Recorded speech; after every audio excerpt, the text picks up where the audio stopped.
Can minimalism help you save money? Welcome, I'm Lena. Today I am sharing a book review on Joshua Becker's brand new book, Things That Matter, and I'm also talking about how frugal living and minimalism go together and help each other out.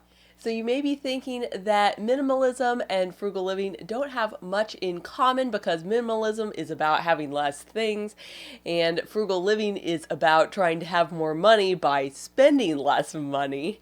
But really, the principles of minimalism can be applied to money and can really help you save more and get you closer to the life that you really want to live. And that's a lot about what Things That Matter is about. It's about what do you really want from your life? What do you really want to be spending your time on? And what are you doing to get there? And what's stopping you? I really thought this quote from the book summed it up nicely. Quote, "If you're not minimizing your possessions, you're minimizing your money, time, and potential." Unquote. So for me, all my frugal living hacks and ideas and budgeting plans are all about making time and money available for the things that are more important to me. And this is also what minimalism is about. It's about making time and space for the things that are more valuable to you. Because the truth is, a good, smooth money management system can give you more time for things that are important to you. Your kids, your family, your passion projects, your volunteer projects, whatever it is that matters in your life, having control of your financial future enables you to spend less time thinking about money and more time on the things that matter to you. In the book, Mr. Becker discusses 8 things or distractions that might be holding you back, and some of them are about money. So if you are really wanting to take a deep dive into looking about your motivations about money and what's holding you back from managing your money well, I would definitely check out this book. It's not just about minimalism.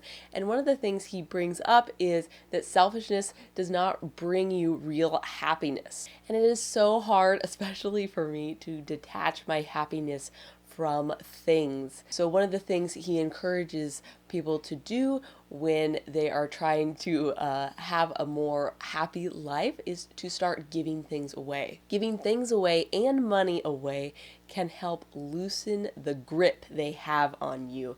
If you decide that, yes, I have enough and I can spare these $5 to donate or help someone else out, the money is no longer as important to you because you know that you can give it away and you'll still have enough of it. One of the first things that Mr. Becker discusses is, what are you going to regret at your deathbed? What are your priorities and how is your time, possessions, and money lining up with that? And this is really good to think about for your money, is what you're doing with your money lining up with what you really want to be doing with your life. Is your money talking about what's important to you? If you looked at your bank statement, what would it say about what is a priority to you? One of our priorities would be to provide a stable house for our children and provide them good nourishment. So when we look at our bank statement and we see our mortgage coming out, our food being paid for, that is one of our priorities, and our money is going directly towards that priority. If charitable donations are important to you morally, what kind of space do they take up on your bank statement? If one of your priorities is your family and visiting your extended family, perhaps the gas payments that show up in your account are part of showing that that is a priority that you are living out. Most or all the principles in this book, Things That Matter, directly or indirectly apply to money. So if you want to simplify your money life and make sure that your money is talking your priorities, definitely check out this book. Frugal living and minimalism also collide on thankfulness. One of the practices of minimalism is often being thankful and grateful for the things that you already have. And by doing that, you can also avoid buying more things, which costs you more money. So if I can fully enjoy the many things that I already have and read the books that I already own and ride the bike that I already have to the park that is free, I will be saving myself money, but I'm also taking full advantage of the things that I am already privileged to have access to. This is definitely something that I struggle with, and I need to work on being thankful for what I have every single day. If you are going through the process of eliminating a lot of your possessions because you want to become a minimalist, you will realize just how many things you have and how much money you have spent on those items. It's like really shocking, actually. And this process of getting rid of things, at least for me, has really made me thankful for the things that I have and how I have so many more things that I actually need. And this also reminds me when I'm at the store, I'm like, wait, I just got rid of one of those. I don't need to buy another one of those.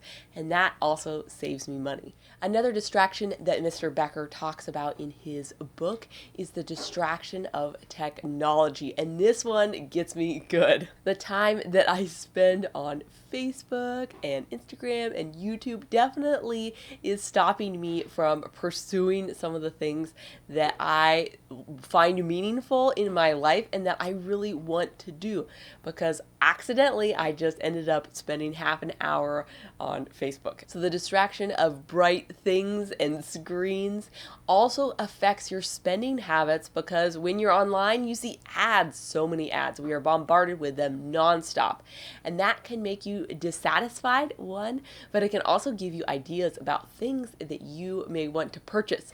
And if you can avoid being bombarded with some of those ads, you can save more money. More frugal living right there. Mr. Becker calls this distraction blinking lights. I like that, because all those flashing things, all those flashing ads, all those pop-up ads that come up when you're scrolling the internet, it's just non-stop telling you about something that you might want to purchase. I appreciate books like Things That Matter because I feel like I need a digital reset, a minimalism reset, a budget reset all the time, basically, because it's so easy for me to get distracted by some of the things that he mentions in his book.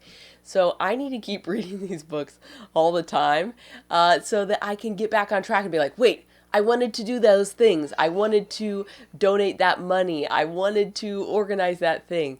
It's always so motivational to read a book like this. So I have read a lot of books in this genre, and I think some of my favorites thus far have been Essentialism, Off the Clock, and Digital Minimalism by Cal Newport. I'd have to say that Things That Matter is definitely one of my favorites in this genre because it is very well written and organized. It's a pretty quick, easy read, but it also gets you to dive deep and face the realities of your life, because I feel like some books are trying to be too nice to you, so you don't really get anything out of it and you don't actually grow from reading the book because they were just like, oh, you're doing fine, don't worry about it. Share in the comments if and how minimalism has helped you save money. If you are looking for more frugal living hacks, check out my Depression era savings hack video. I will leave that in the end screen.